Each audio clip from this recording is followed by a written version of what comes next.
बहुत से प्यासों की सिसकियों से हर एक महवर सिरक रहा था।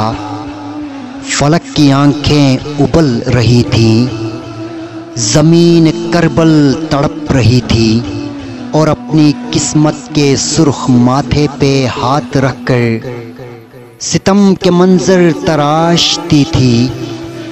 अभी चिरागों पे लाखों तूफान टूटने थे, अंधेरा साजिश पे तुल गया था। यजीदी लश्कर को कब खबर थी कि जो 72 चिराग टूटेंगे करबला में, कई ज़मानों के तीरा सीनों में जल उठेंगे। हवाओं ने साजिशें पिरोईं तो मुतमईन थी, मगर हुआ यूं गुबार महशर तलक फ़ज़ाओं से धुल गया था। अंधेरे जितने बिखर रहे थे, चिराग उतना उभर रहे थे। अंधेरे जितने बिखर रहे थे, चिराग उतना उभर रहे थे।